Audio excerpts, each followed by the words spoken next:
The time has come, ladies and gentlemen, of the jury, of chat, of the YouTube comment sections. Of sections? Are we going in multiple? No, just one. Anyway, here on the Secondary Ari channel, no. That's a good title, though. Shut up, Ari, I haven't introduced you yet. On the Secondary ENT channel, me and EliteAri are going to be talking each week about House of the Dragon as we continue through. We're coming at this from vaguely... Oh, well, I guess Ari, say something now. Then I'll hello, I'm Ari. We're watching a dragon show. I don't know anything about it. He knows everything. Well, he will know everything after I inadvertently spoil him on everything before this recording session is over.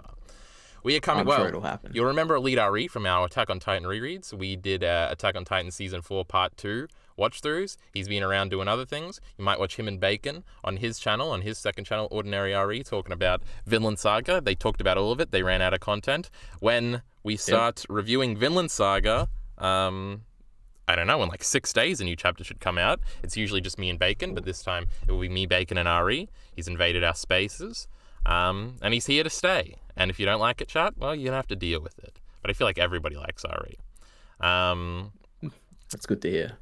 Now, with that being said, let's talk about the dragon. That's who he is. We are coming at this from very different perspectives. I know all the spoilers. Ari doesn't know nothing. He didn't even know Rhaenyra was on the screen right now. He's like the dragon girl. Frankly embarrassing. Yeah, no blonde dragon girl.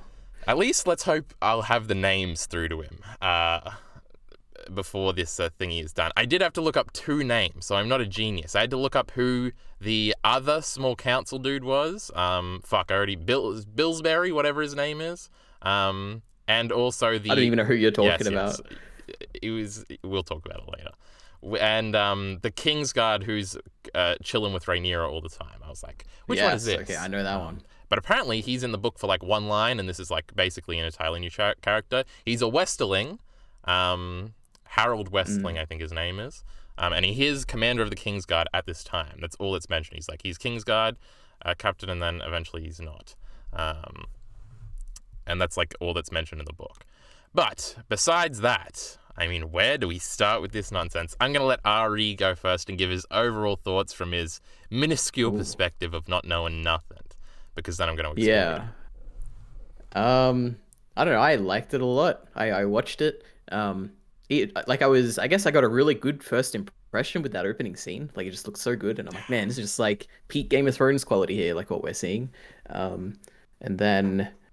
I don't know. I thought it was I was engaged, you know, all these new characters. I'm like, oh, am I going to like understand everything that's going on? Am I going to be able to follow all these relationships? And I did, and I enjoyed it. We got to the end. I'm like, hell yeah, it's a great episode. So that's my overall thoughts. Kyle, what do you think? Well, first of all, Miller is actually correct. The mountain's never called Strong in the books. So Robert Strong. But there is a Harwin Strong on the small council also. He also has a kid who is going to be very tall like the mountain. It is a mountain parallel that we'll meet eventually. And a very important character that we'll get into. And his other son is also a Varys parallel called Lares. Imagine that. Similar names, but we'll also meet him later. Literally becomes the Master of Whisperers. But yes, so that is... Miller was picking up on that. Ari, did you pick up on that, or are you behind? Absolutely not. You're just not as good. I have no idea what you're talking about. Nope. Miller's a genius. But this was the greatest pilot I've ever seen. I've thought about it a lot today. It's not fair because it has like so much... Like, I'm already invested in all this stuff, and I already know the beats to look forward to. I've come to the conclusion it is better than the Mad Men pilot. At least I had more fun watching it than I did the Mad Men pilot. And you idiots know I love Mad Men more than I love everything in this world. The Sopranos pilot is great. The Boardwalk pilot is great. The Black Sails pilot, shill, coming soon. What a pilot. Is great. All these pilots are great. The U pilot's pretty good. What other TV shows have I seen? Evangelion's first episode, that's a hell of a time. But I think I was like losing it the whole time. I was having so much fun. I was like, this is the coolest thing I've ever seen. Game of Thrones a bit good. Yep. Holy fuck. I can't believe it. I teared up at like 2 scenes. It was great. Really? Yeah. Oh my goodness. All right. I haven't teared off yet. Yeah. I was immediately into it, which I was surprised by. Like, I thought, oh, maybe it'll take a few episodes and then I'll be into it. But immediately, straight away, I'm like, oh yeah, I'm in. This is great. I think even on its own, like, there are some exceptional elements, even if you aren't, like, aware of what's going on. Because there are a lot of little bits of foreshadowing that are very, very clever, and every time I did it, I, like, shook my chair and I was like, oh, that's cool. And foreshadowing as in what's going to happen in this self-contained, I guess, story, The Dance of the Dragons. But also, obviously, there's a bunch of references to the actual show. And even though everybody hates the show now, like, even when they did the Danny thing at the beginning, I'm like, man, that's cool. Miller was shit-talking that earlier in chat, but I was like, man, before Danny? Yeah, that was cool. Remember Danny, guys? Everybody remember? Somehow there was only one moment where I was like, oh, how bad the original show was at the end does sort of affect how invested you are in this. But that was also my favorite moment of the entire episode, so we'll get to the Song of Ice and Fire later. All right. There is an element that I think it did make the show better as well, in retrospect, in that same scene.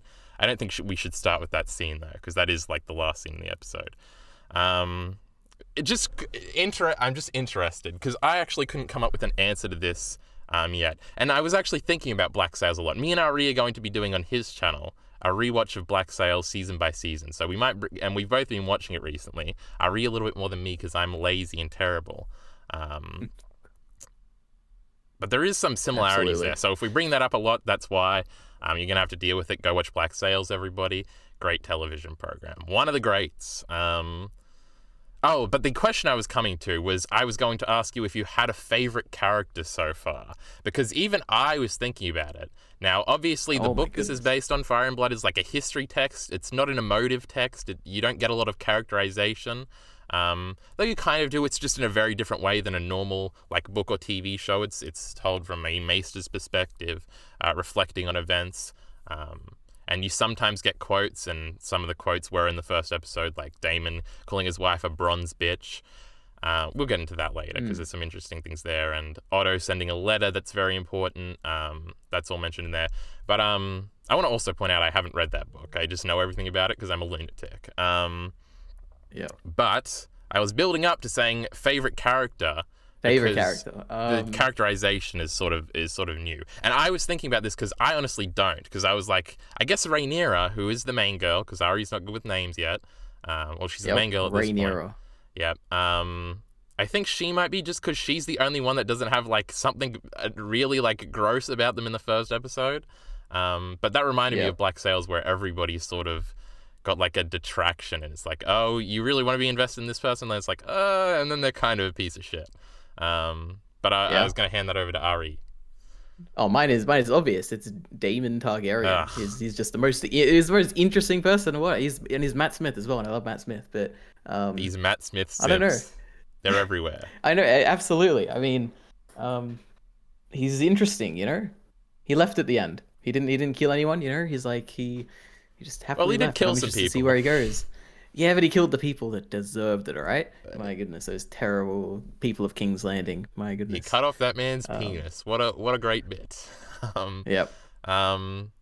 Daemon, I don't know. Daemon, he rubs me the wrong way, Ari. I just don't know. Like, it is interesting because the whole episode, because Otto is colored sort of villainous by the fandom at large. Otto Hightower, the Hand of the King. Yep. And the whole episode, he's like easily like the least bad, and then he has the scene with Alicent where he's like, "You should go check out the king. Maybe wear one of your mother's dresses." And it's like, oh my god, he's pimping out his daughter. What an awful person.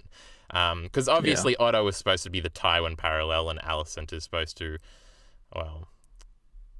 Who's Tywin's daughter again? Well, I mean, okay, Otto definitely. I got the Tywin parallel. Like, he even sounded like him to me. I was like, oh, is this like a Lannister guy? But I guess it wasn't. But we did see a Lannister sigil for a second, and there will be some Lannister characters.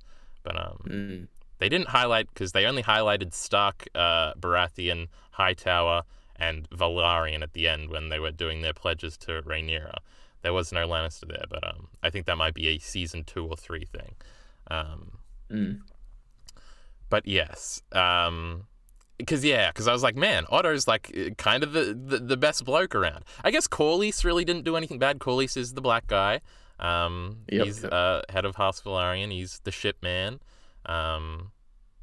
And He just Rhaenys, like he seems like a negative person. He's always saying the wrong things. I didn't like him very much. Corlys, He just seemed the black guy. Is that yeah, Corlys? yeah, it's Corlys. Corlys. Sorry, I'm gonna remember Corlys that. Velaryon. Yeah, I don't know. He seemed like he just wanted to suck up to Damon, is what it really felt like. I don't know.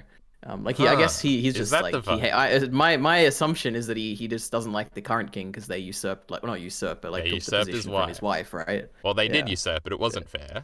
Patriarchy is Yeah, I bad. She guess. should have been the ruler, Well, but I don't know. You got the king. The king has the rules. King can do what they want. well, the But yeah, king. This is a whole thing, but yeah, she did really get fucked. She was like yeah, clearly the oldest child of the oldest child, which means she could have come absolutely. first, but everybody was like, no, no woman. Yep. But yeah, Kind of a female queen. It doesn't make sense. You just can't yeah, the in this world. yeah, but just the characterization was very interesting in that sense, where it was like Game of Thrones. People talked about Game of Thrones like it was like that, like everybody had like bad and good things, but it's like even when Arya was doing like questionable bad things, like killing all the Freys, even though at least some of them had to be all right, but it's still never Mm. colored like you're supposed to be like, oh, Arya, gross. Like there's never a Yeah. moment really where you're like, Arya, that's bad. Or where you're like, Jon Snow, that's bad. He kills Ollie, but even then you're like, whatever, this kid killed him first. Yeah. And like, I really don't think until the like the Sparrow stuff, Cersei doesn't really have a moment where you're like, yay, Cersei did a good thing this one time. I feel like it was more black and white than people pretended, but in this show it felt like, oh, everybody's kind of fucked up and is capable of being good. Even Daemon, who I was getting the impression was just a prick the whole time, even though Mm. I checked some things on Twitter, everybody seems to be in love with Daemon.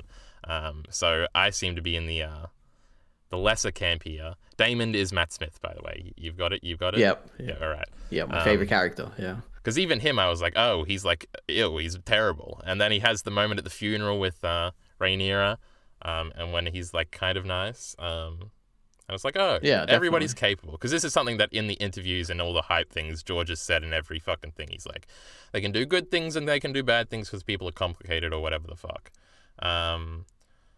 Yep. But yeah, He can decapitate someone, but then he can be a good, I don't know, yes. uncle.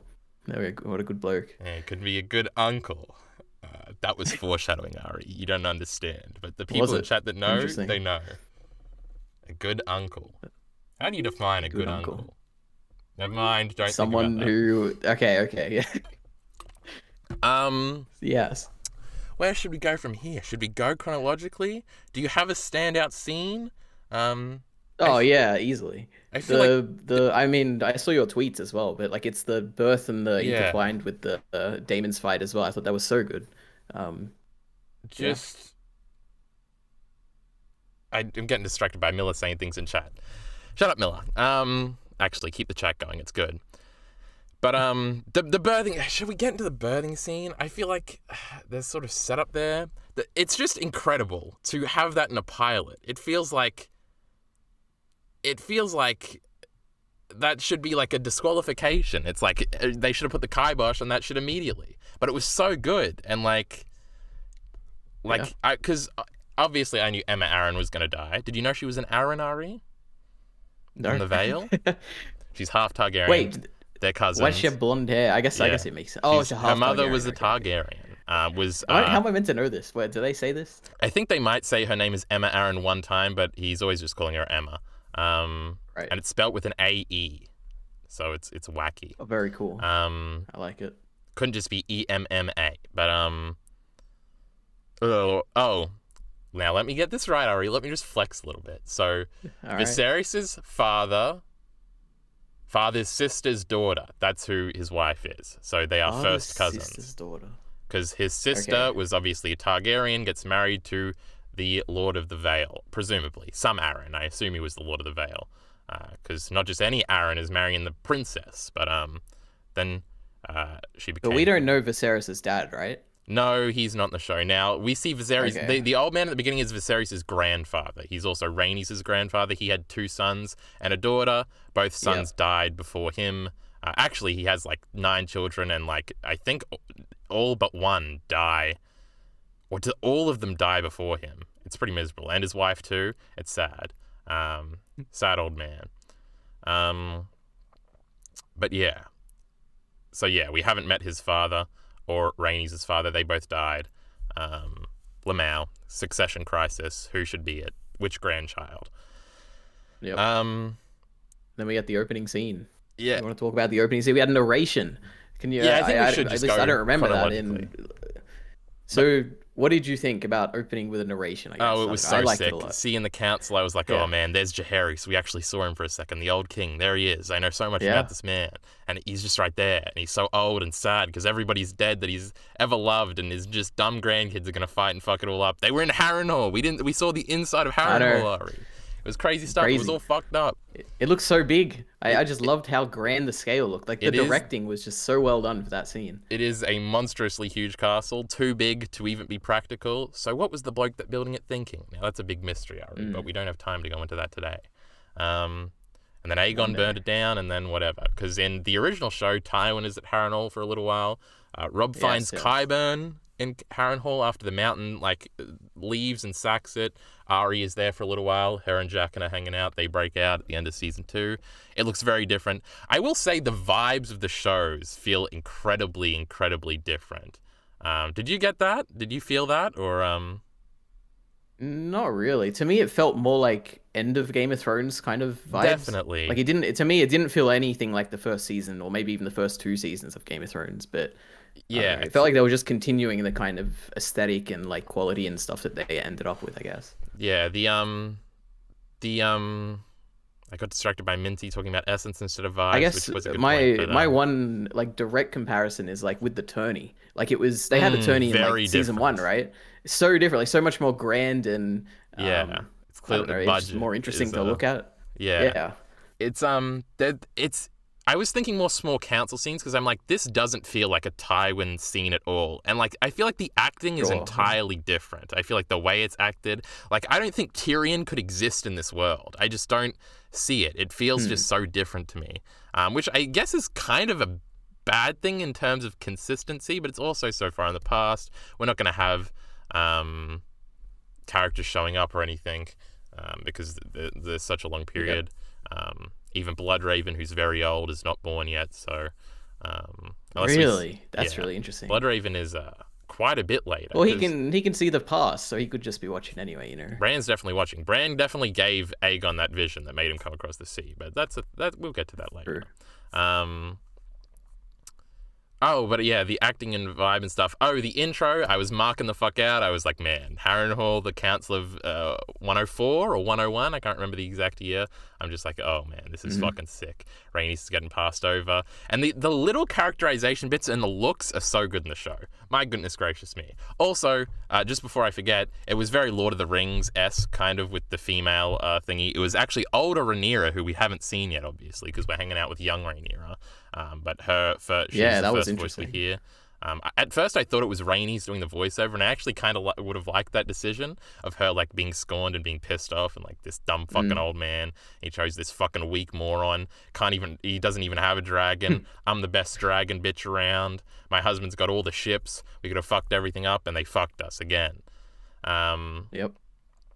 No, obviously, I like this will the be choice of elaborated who on. was narrating. Yeah, it's like cool. it kind of, to me, it felt as someone who doesn't know what's going to happen. It felt like, oh, something is going to happen with this person, you know, like they're going to live a life and they're reflecting on it now, being older, and I don't know, like this is the moment they look back on.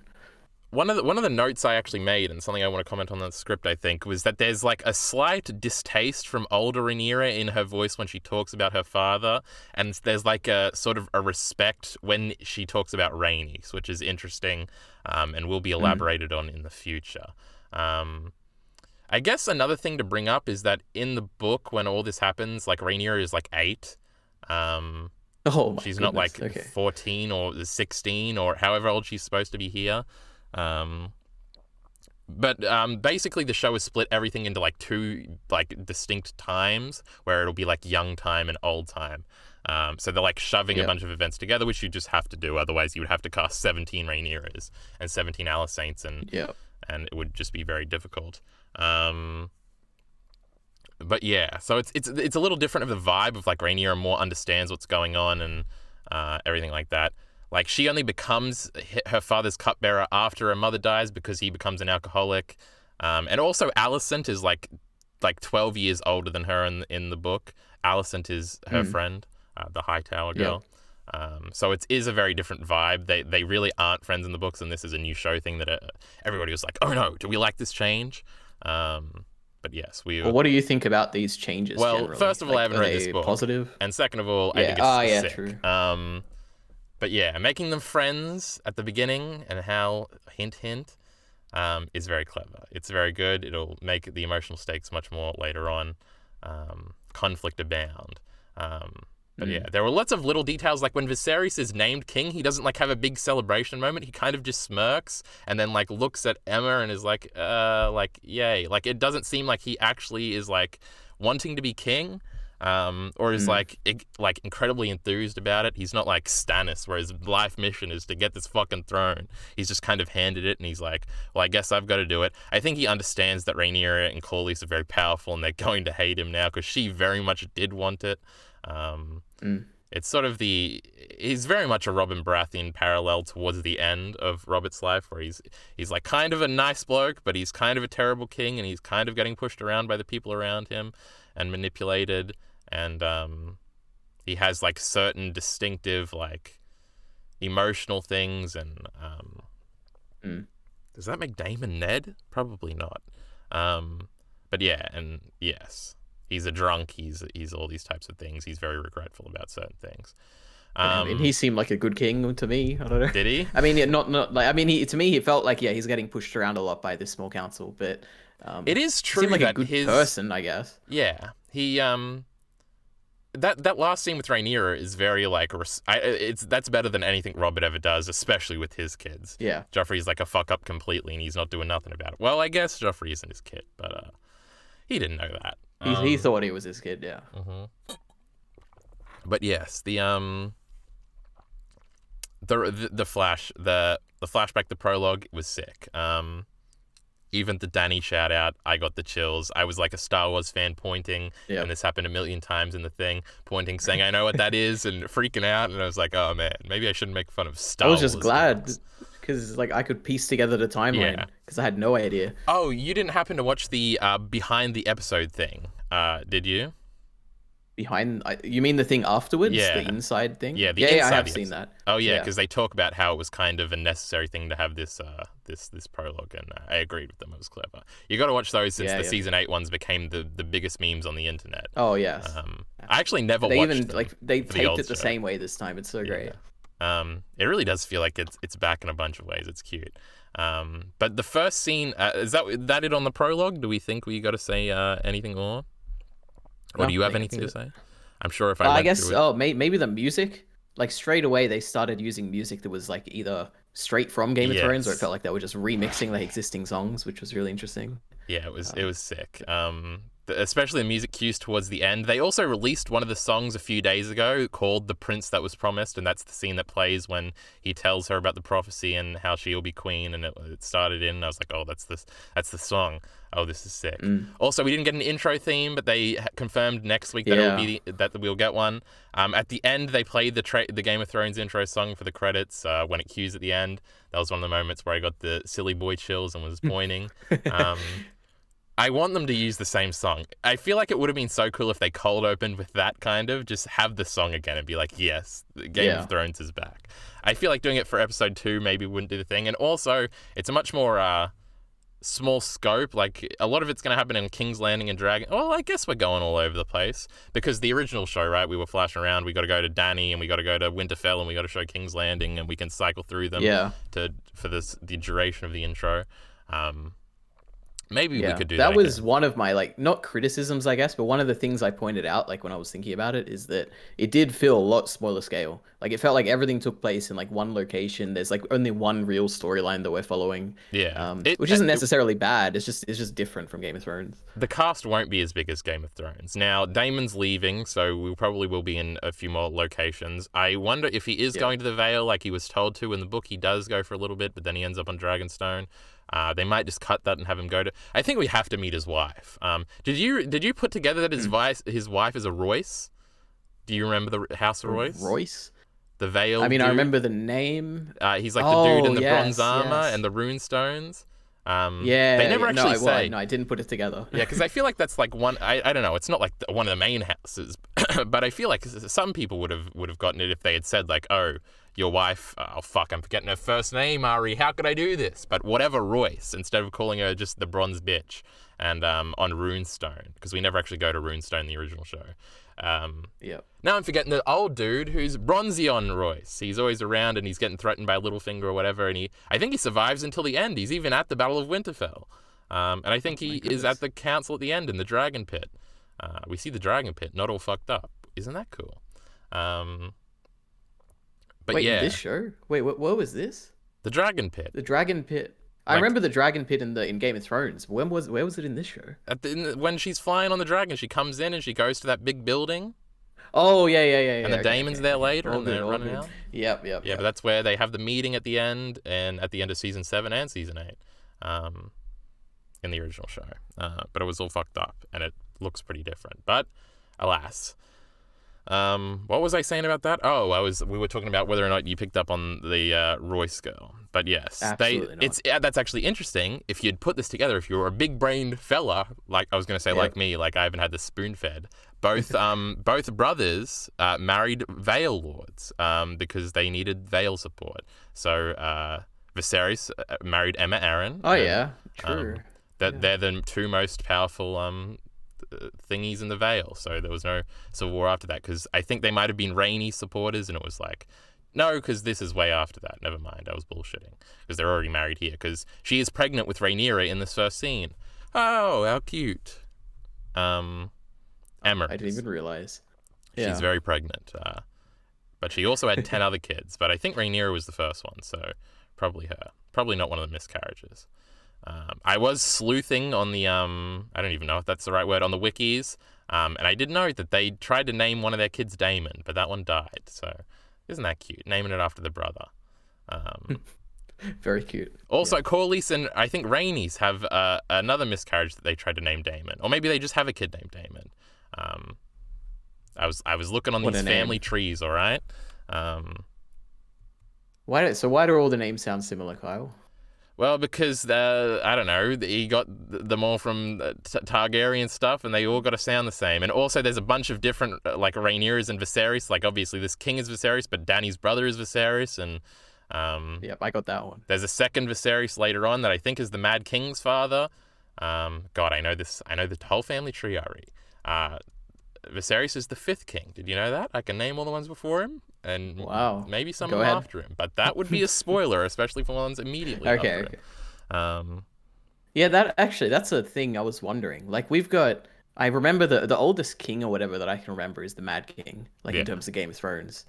Am I meant to know someone before him? Because I don't. No, it's mentioned that his father and mother were sisters too, so it was kind of doubly fucked up that then he married his sister, so it was like quadruple incest, and that's why like it took so long between Viserys and Dany for them. Well, I guess in the show it doesn't even look like Viserys and Dany are like 10 years apart like they are in the book, but But yeah, like it's like Dany is like this massive chance birth as like they're getting like thrown out of Dragonstone and they're on a boat and she dies in childbirth, and so it's like, oh, Dany's like this. She was meant to be, except I guess she wasn't. Yep. Some of the we'll talk about potential Dany things, but after that we get dragon flying memes.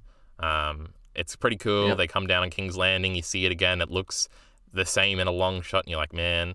Remember King's Landing? Remember Game of Thrones, guys? It was so cool. And she heads over to the Dragon Pit. It's pretty fucking sick. I shouldn't fucking be scrolling through this episode because we'll talk about everything. Oh, they have dragon tamer blokes that are all like burnt up and shit.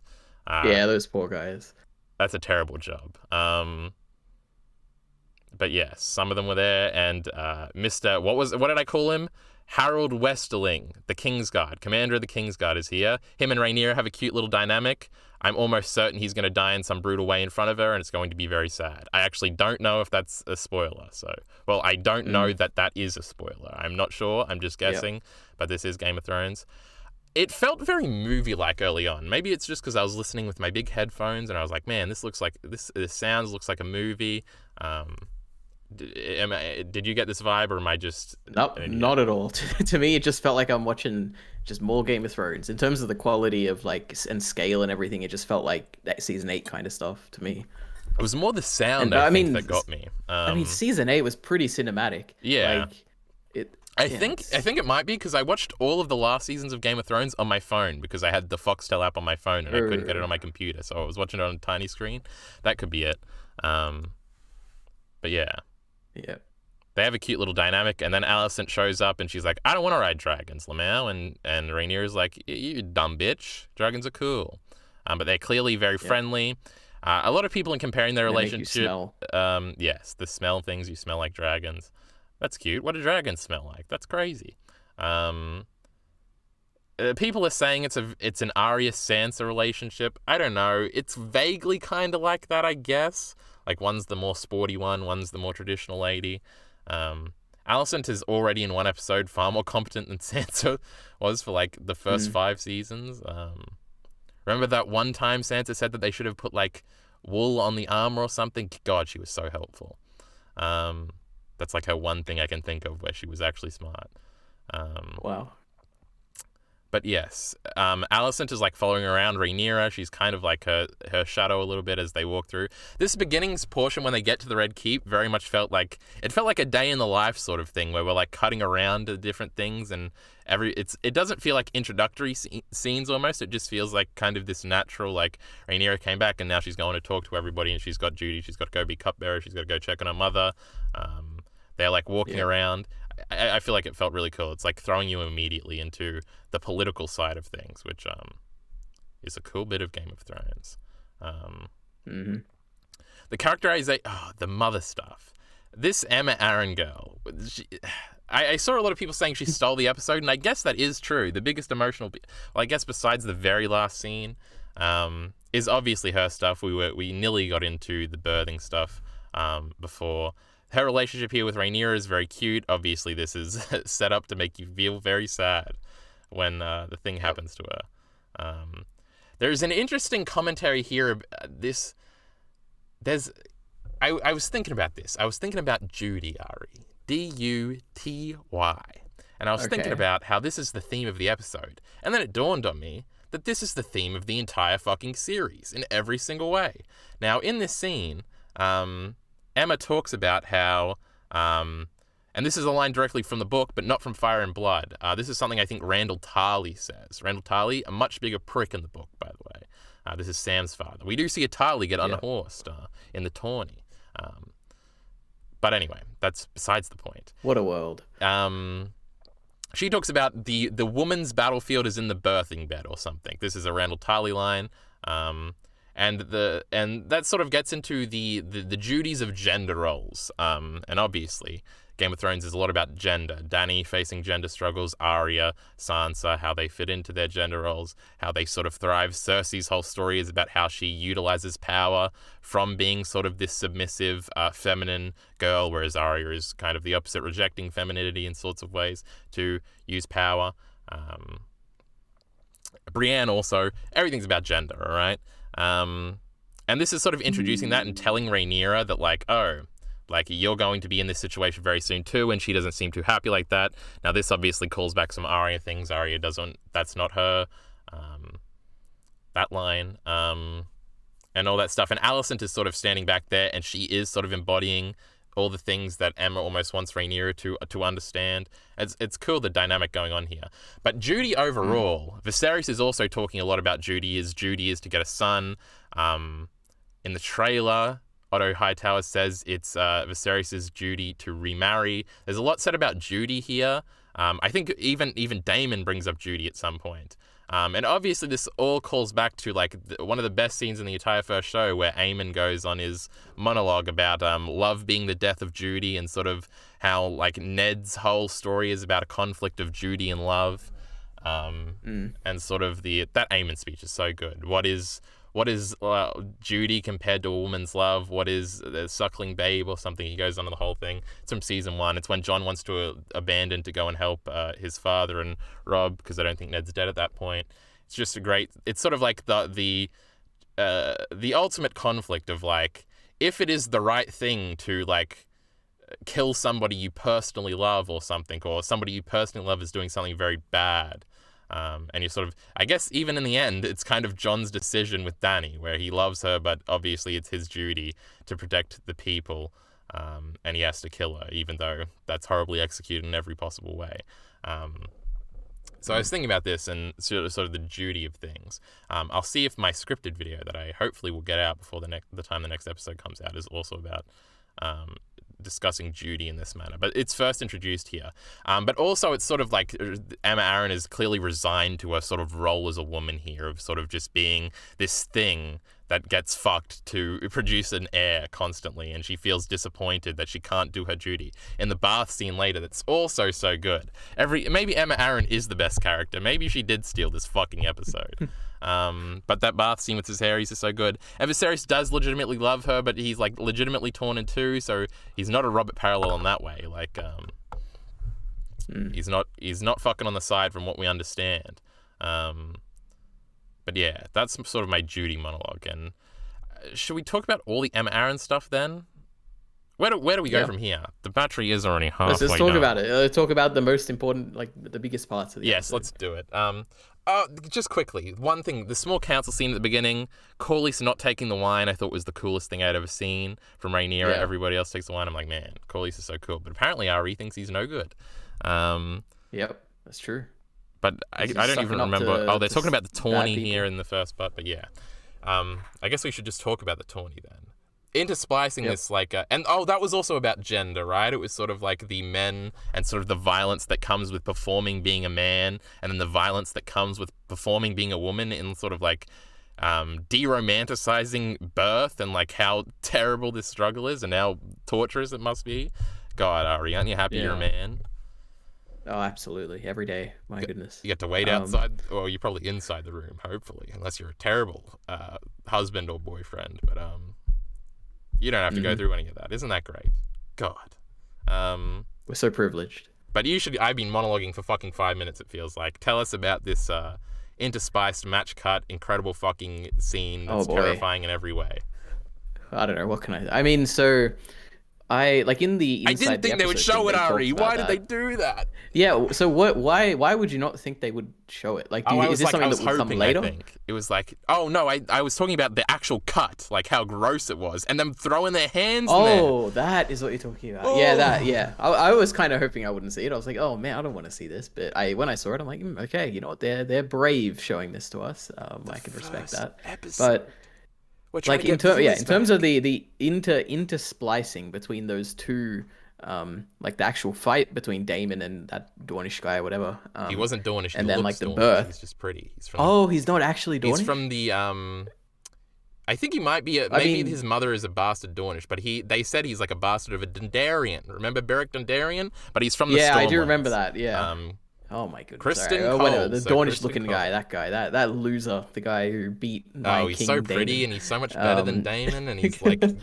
Okay. Anyway, so my point that I'm trying to make is that, like, in the inside episode YouTube thing, they talk about how like they're making a parallel between like men and women and the struggles they go through and all that. But I didn't pick up that at all. Like, what I was thinking throughout that scene entirely was what this means for Daemon, like how. Depending on what gender this baby is born as. No, but that's exactly the whole time. Like, okay, so Daemon, if this is born a woman, then if the baby is a girl, then he can become the king. If it becomes a boy, then he can't become a king. And it's like paralleled with him like winning the fight and then losing the fight and then winning and then eventually losing. Yeah. Which to me just confirmed, like when he lost, I'm like, yeah, it's obviously a boy. Like it has to be.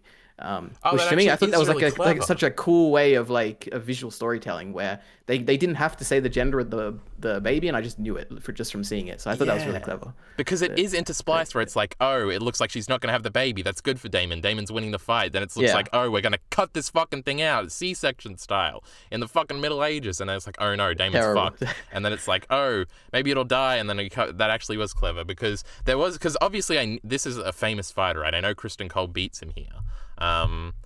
Kristen Cole's going to be an important character, right, Ari? Him and Rhaenyra will make an eyes, I'll tell you something. And that boy is not of noble enough birth to be marrying this girl. Drama will ensue. Stormlander, right? Dornish, Dorne, by the way, Ari, not a part of the Seven Kingdoms yet. Okay, fair Wait, enough. is it this? No, it is still the Seven Kingdoms, because Dawn doesn't count, because I get confused because there are 8 big kingdoms, including Dawn. Um, Never mind. Besides the point. Dawn not in it, but they obviously, I think they're on neutral terms at this point. Because there are a bunch of Dawnish wars, but again, besides the point. I didn't even think about that. I didn't think about that's actually a sick point that I was like, oh, Daemon's like triumphing and then falling. Because the whole time I was like, oh, it's sort of like birth is seen as this bringing of life, and there's all this like senseless violence. And that one, I think it was a Corbray, because it was an eagle symbol. Another Vale house, though the Corbrays were cut from the show entirely. He gets his face squashed in Tyrion season 1 style. That was also in the Vale. God, the connections. When he's fucking up those Vale, what are they called? Outlaws? No. People. Mountain clans. That's what they're called. Fucks him up with the shield. Gross as fuck. And it was pretty gross here too. But it's like, oh, this senseless violence of being a man and this senseless birthing because we need a male heir, and it's all this gender stuff was all I was thinking about. And I don't know, it was just like the loudness and everything about the Emma version of this, because obviously I know she dies in this. Now it's actually not stated at all that it was like a C-section that killed her. It's just she died in birth, and then the baby dies the next day. Oh, and the shot at the funeral where you don't know because obviously I knew the baby was dead, but I was like, oh, they didn't show the baby being dead. It was like alive initially, and then the slow pan down to the little body covered, and it's like, oh yeah, that was great. Moment. What a moment. Yeah. This but truly this cut back and forth. Obviously I've gone on about match cuts a bunch and streams and videos and things like that and how much I love them. It was just like this. It was one of those moments, and I used to talk about this when I was watching Naruto Shippuden all the time, and about how when I was watching that, when I was finishing that up in like 2016, there were certain moments where I looked at the screen and I was like, I cannot believe how good this is right now. I cannot believe this is all coming together like this. Like the Itachi Sasuke moment, to remain vague, or the Obito Kakashi fight, where it's like, and that's even got a match cut thingy in it. And I'm like, I cannot comprehend that somebody made this. Like, this is so good. I had that feeling when I was watching that scene of them cutting back and forth. Like, what a great idea to do these like separate moments of like these 2 very different important moments from this story, and to like juxtapose them and parallel them at the same time in this moment, and her screaming and then her begging him not to do it. What a fucking scene. God damn it. Adaptation. What adaptation. Yeah. What a weight to be on Viserys' shoulder. What a poor woman. Ugh. Terrifying. Tragic, right, Ari? Absolutely. Just the greatest. Giving birth, terrible. Can't believe it. Anything can go wrong. I really I really can't believe they like I knew she had to die early. I thought maybe the show would start with her already dead. But then she got cast and I was like, oh, there she is. But yeah, when I was like, I can't believe they put that in, it was like how gruesome it was. Of just like, this is a first episode. There's a lot of people that have checked out and were like, all right, vaguely, I'll watch this House of the Dragon shit. Like, if my mother does watch this fucking show tomorrow, what the she's gonna be screaming, what the fuck is this? Yeah, I mean, they had to do something like this because they had to show that they're sticking by what Game of Thrones is known for, right? Like, they have to be able to live up to the legacy of what people like about Game of Thrones. Yeah, the thing like, is, I think the gore and stuff is a big part of it, I would say, definitely. I think that was like way more traumatic to me than anything in Game of Thrones. I tweeted that. I was like, it's like Blackbeard under the ship level. It's like Ange dying in Boardwalk Empire level. That. Yeah. I was like, man, it's not quite Eclipse level because I'm not attached to this girl as I am to what happens there. Not the deaths, because I'm always shit talking the Band of the Hawk and how much nobody cares about them and fuck judo.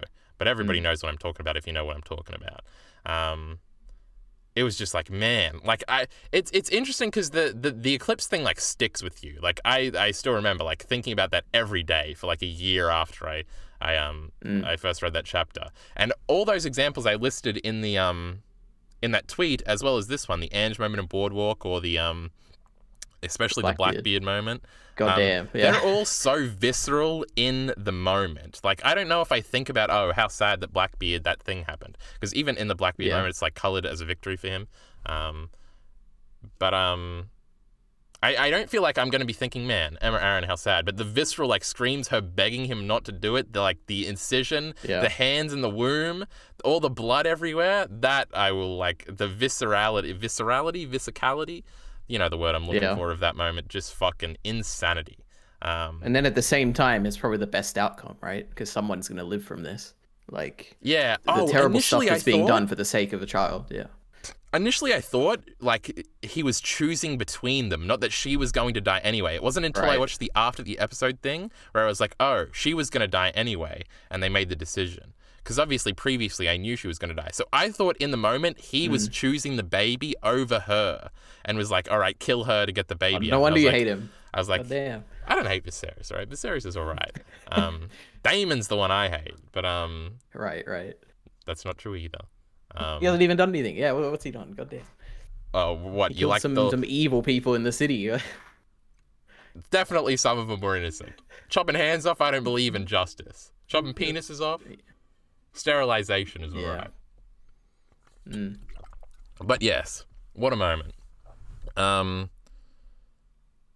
Where do we go from there? I guess we've already vaguely talked about... I want to talk about Viserys having an infected scab on the... I'm sure you know what this is. Yes. It's probably a big thing, but like, I don't think to me, I'm like, what the hell is this? It was so gross. To me, it reminded me of like those sand it's disgusting. Scenes. Ugh, gross. It's got the pus coming out. I'm like, god damn, this guy is gonna die like the Hound did or something. I don't know. Yeah, stress wound, gross, terrible. Disgusting. We'll see. I didn't know how, like, when they said it was the humors of the mind or whatever, and if you stress, then it'll cause the thing. I didn't know that their medicine was so backwards. For some reason, I thought that like the Maesters were like, I mean, they had some crazy like knowledge about like that he developed an infected. Right? Yeah, but you can't infect your skin from depression. Like, I don't know. Yeah, it's true. Anyway, that's all I want to say about that. The Maesters, what do you worse think about than I thought. The Maesters? Did you get any vibes about these Maesters crawling around, being snivelly? Are you picking up on anything I'm putting down right now, or were they just like this Maester prick? To me, they've always been like that. To me, well, Pycelle like, is but I guess Pycelle is an exception. But, well, no, he is the rule, right? He is the. That's what I mean. Like, to me, yeah, that's what I mean. Like his whole thing is about being like slimy and deceptive, and his whole appearance is like a disguise and all that. But to me, that made me think that all the Maesters are like that. But Lewin, I guess there is like we get Slughorn or whatever. He was pretty good, and I don't know. Well, we do get those scenes where they like disregard the White Walker thing, and you're supposed to be like, these dumb fucking Maesters. But then they were right anyway. That bloke was like, every time somebody thinks the world's gonna end, it just doesn't end. Lamau, somebody will deal with the White Walkers. I don't have to deal with it. And it turns out he was completely correct. Didn't have to do fuck all. They didn't get to Old Town. Didn't even know they existed. So true. What a silly show. Oh, but did you notice that when he comes with basically news that Emma's pregnancy is fucked, he goes to Otto Hightower first and whispers in his ear, and then he whispers to the king? Oh, and it's such a sad scene where everybody around Rhaenyra is told before she is, and she's just left to be like, I feel like I've been in that position before where everybody around you is like leaving or something's happened, and you're like, you just get that scene, you feel like something fucked just happened. Relatability. There's so many. Oh, and the funeral scene is so when Rhaenyra has to say Dracarys, and like she goes to say it one time, but it like gets caught in her throat. That was such a great little piece of acting. Yeah, she looks at her dad, and he's just like completely distraught. And then Daemon has the nice moment. Oh, also another one of the chill soy boy fucking freak out moments was when she walks into the throne room. Daemon's sitting on the throne, and they start speaking High Valyrian. And I was like, High Valyrian. Yes. That's so cool, bro. There's so many words that I was like, oh, I know that word, you know? Yeah, because there's like Misa or is Misa Giscari or High Valyrian? I can't remember. Okay, I got no idea. It has to be Giscari because there's a lot of Daors and like Odrasbi and all that. I'm like, oh, I know this. I've heard this before. Yeah. Dracarys is obviously High Valyrian. Yeah. It means like fire or something. But yes. Oh, it's also interesting that Viserys doesn't have a dragon, even though he's king. He used to ride Balerion, the biggest one, the one in the skull, in the end. Wait, he did? Yes, because once a dragon rider's rider dies, they can bond with a new rider. So Balerion had a bunch of riders. He had a girl rider at some point who went to Valyria and came back and had radiation poisoning, and that was some crazy shit. That's one of the coolest Fire and Blood bits. We can talk about that another time. There were worms under her skin, and it's like, don't go to Valyria. What's in Valyria? Ugh. What a big mystery. What caused the doom? Crazy stuff. I don't Yeah. think that'll be answered in this show. Let's hope George gets around to it. But yes, it's had a bunch of riders. Its last rider was Viserys when he was very little. And but dragons can have multiple riders, but riders cannot have multiple dragons. That's why Dany never rides any of the other ones. You can only have one. So, like, he can never get on another dragon after it dies when he's young. Which is also, and that's also why he kind of needed Daemon the whole time, because Daemon's got his dragon, and like Rhaenys has a dragon, and she could like fuck him up because he doesn't have a dragon. So if a war were to have broken out after the prologue, which didn't, like the dragon count might have been against Viserys, but that's a whole different thing. We were going to get the funeral scene. I felt like maybe I had something else to say. There are some big Lyanna Stark parallels throughout the whole thing. This bitch is remaining the most important character that we never met. Obviously, she dies in a bed of blood, and Emma Arryn dies in a bed of blood here. Apparently, Jon Snow survived, unlike Balon here. Balon is Viserys' father's name. That's why he wanted to name him that. Right. I mean, he survived for a day. It was the heir for a day or whatever. Yeah. Do you think Daemon said it? Or do you think he didn't?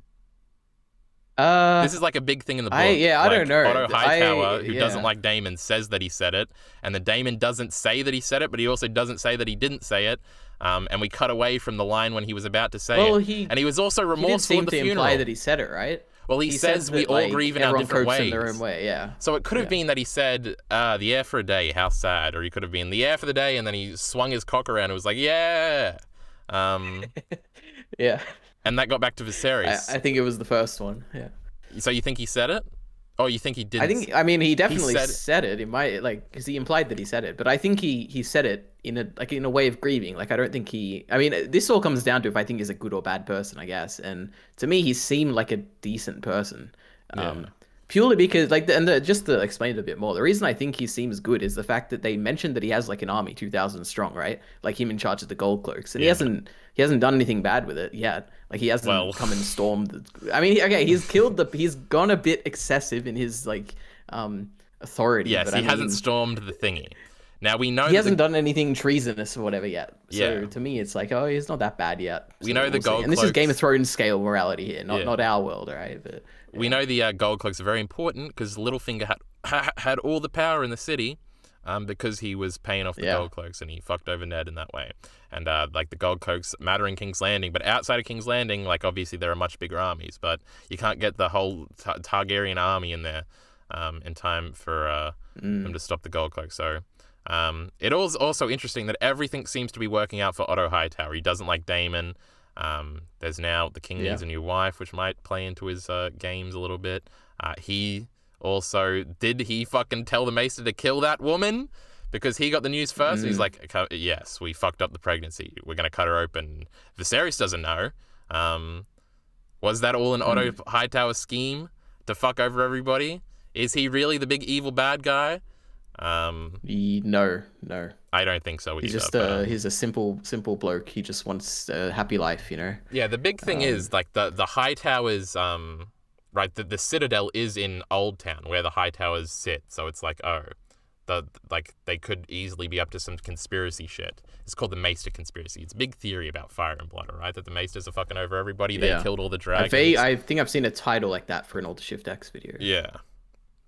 But also, because the Sept of Baelor has yet to be built, because Baelor has not been king yet. Baelor the Blessed. The High Septon is also in Old Town. So it's sort of like the Faith, the Maesters, and the Hightowers could all be on the same page trying to fuck over and get whatever the Hightowers want. Obviously, we see Otto's older brother at the end of the episode promising to be loyal to Rhaenyra. We'll see how that plays out. So there's something afoot. And he also sends that letter off. This Otto Hightower, he's up to some things. In the trailer, he says this is a terrible game we play or something to Alicent. And it's like, this is big dramatic. We're doing some bad things, but we're going to do some bad things. But nonetheless, the Maesters might have killed that woman. And that old Maester dude is annoying and he pisses me off and he's kind of creepy. And I'm just saying that because he's old. Yeah, and he doesn't know anything. He thinks the skin can be damaged by your thoughts or whatever. Yes. What a dumb guy. Oh no, the battery. I got the first warning. We got like 10 minutes. All right, well, what else? All right, what are the important scene. things we have to cover? Oh, the Alicent getting sent to the thingy scene and how creepy that is. Otto, you're a terrible man. Kristen Cole, so cute. Rhaenyra likes him. Yep. Bed of Blood. The Lyanna parallel at the end too. Oh, they immediately want to talk about succession after Viserys is still grieving. He's not very happy about that. Yep. We're scrolling through, and then we get the actual Alicent scene. Now, Miller asked if they fucked after the camera cut. I don't think so. But Alicent carries a book, and Alicent actually was first brought to King's Landing when the old king, Jaehaerys, was still in power, because I think Otto was already handed the king under him at the end. And she used to read to him as he was going like delirious from old age and dying. And it's like a big thing. And some people were like, was she fucking the king? That's like a rumor in Fire and Blood about. But then the Maester writer of it is like, no, that's preposterous. There's no way. As he's sitting in Old Town because it's a fucking conspiracy and these high towers are the real evil people, all right? But she's also got the book here, so it's like a callback to that, even though they didn't show that in the show.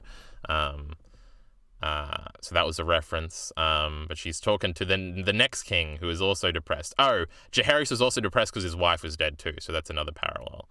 Wait, Jaehaerys is his name. I thought I fucked it up. But here is Viserys also depressed. Then we do get the acting in the scene where Daemon and Viserys confront each other, and Viserys is sitting on the throne. He's got the sword. He's trying to look cool. The acting in the scene, fucking incredible. I can't remember the specific line, but the one that Viserys screams at the end, and then the best delivery of the word cunt I think I've ever heard. Daemon calling Otto Hightower cunt. He also makes fun of Otto's dead wife, which is a callback because he's going to make fun of dead wives later, potentially, or dead kids. So that's set up for that, perhaps. Remember in the beginning of the small council, at the beginning in the small council scene? So much going on here.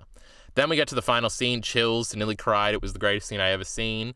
The music cue when Rhaenyra is initially told that when he's like a king or a queen, and then she turns and she realizes in the music cues, and it's like the greatest moment I ever saw. Because obviously I knew this scene was coming too, so I was like, oh, this is the scene, it's going to happen. And there were also rumors about the White Walker thing in like the days leading up. So it had to have leaked by somebody that went to the premiere or something, and they were like, oh, Lamau, maybe the White Walker thingy was passed down, and that's why Aegon originally came to Westeros and the vision and things.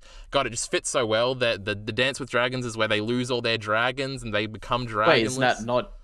It's not in Fire and Blood, not outrightly, but there is a bunch of vagaries about how. Kyle, that's the one thing that didn't work for me in the show. No, it was the greatest part of the whole episode. Yeah, where they're talking about the secret. Oh, okay, and it kind of makes sense if it wasn't in the book. I mean, to me, when I saw, I mean, I like that scene, like the whole scene, and the idea behind it, where it's like a father and a daughter just like talking to each other about how I should have treated you better and all that. I like that. But when they talk about how like there's this grand secret about how the winter is coming and it's called a Song of Ice and Fire, and every king that's in power needs to know of it and like work towards it. To me, it's the one thing that feels hollow just because we know how the show ends. And to me, it was because of how the White Walker thing wraps up. Yeah, and how it wraps up. I'm like, I guess it is a big like. There's one aspect, right? He's holding on to the dagger, and I was like, oh, okay, that's kind of cool, because Arya uses the dagger to kill the Night King, and the dagger's in the scene. I was like, oh, that's kind of cool.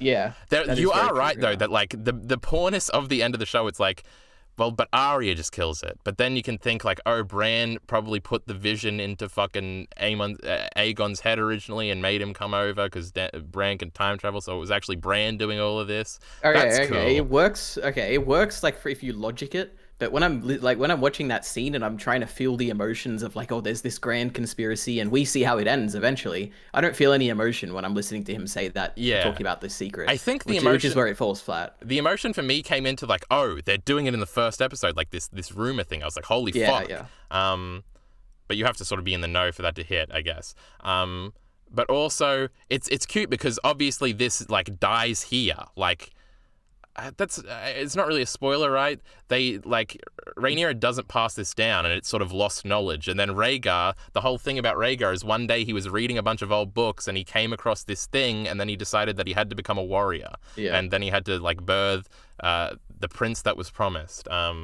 And so it's like, Rhaegar like discovered, and then Robert and Baratheon and Ned are actually the bad guys the whole time. Robert's rebellion was built on a lie, which is like a brand line in like season 6.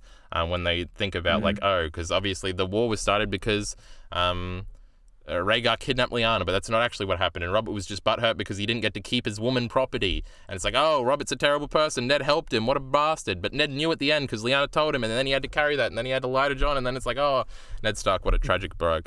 And it all builds in that. All connects to Judy.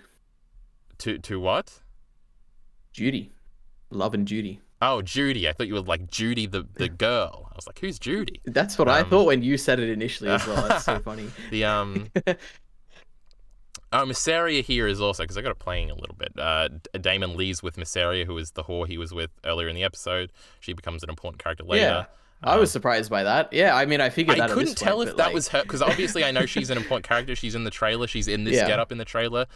So I was like, earlier when he's with like this random whore, I'm like, is that Mysaria? And I guess it was by the end. I was like, oh. So it was kind of retroactive for me. I was like, oh, I guess that was Mysaria the whole time. But also, this last scene has a bunch of like match cutting sort of things, right? Because it's cutting between a bunch of things between the conversation and her being sworn in. This match cutting shit is fucking sick. It's just like the birthing scene. It was it was sweet. But tying into the Rhaegar shit, I really like. Oh, also the song that plays there is called "The Prince That Is Promised," and obviously, it's obviously playing with gender a lot because eventually Arya kills the Night King, so she's kind of the prince that was promised, but she's not a prince, obviously. She's a girl, and obviously Rhaenyra is being given this burden sort of to become the prince that was promised here, because there was a prince promised to Viserys here, but it didn't eventuate. So like it's sort of playing with the gender thing again about women coming into power.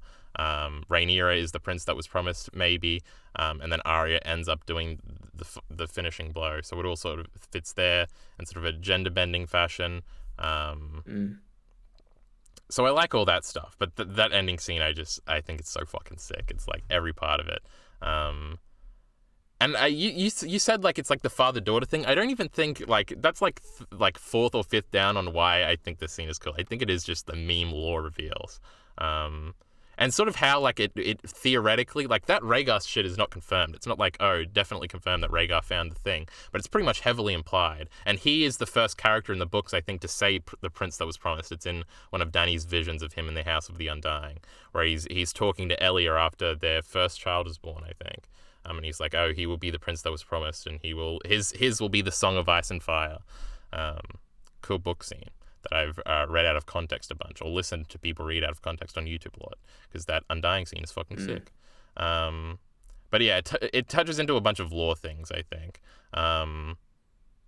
That Boris Baratheon bloke, he sure didn't look happy about swearing Rhaenyra in. What's the go there, Ari? Could that be tensions later down the line? I'm sure something bad will happen. Yep. I don't know how this is. I don't even know what. You don't even know what the sides are. I don't. Yeah. Like, no, is it Daemon versus Rhaenyra? Like, how does Otto fit in? how's this gonna end? Yeah, exactly. I know all of it. It is funny how they play with. Like there are like the eventual sides are teased slightly in the episode in very small moments, and it's fucking sick. And you didn't pick up on them at all, but I picked up on them all. Right, and it's fucking sick. You're an absolute genius. There's a lot of foreshadowing. But other than that, I just got the second battery thing, which means we've got to end, and we could have gone on for much longer. But we didn't even talk about Daemon's like costume thing. How sick was that? My goodness. Oh no, I stopped recording because the fucking disk space ran out. Oh no, I can download the Twitch VOD, it's okay. Fuck. God damn it. Thank God. Why are people adding damn disk space. I don't know, was there did the stream end? That would be funny. Maybe the stream like stumbled? No. Maybe. All right, I have to end, so I didn't even do a YouTube outro yet because we needed to do this thingy. Anyway, for the YouTube audience, we'll be back every week. I will be back tomorrow, perhaps, to do a big spoiler chat. talk a little bit more without Ari's little virgin ears here, who he can't be hearing about the sides and how we will elaborate that Borman Baratheon prick. What? We'll talk all about him. But with that being said, from EliteAri, we've got to speed this outro up here. Support links in the description below. Thanks.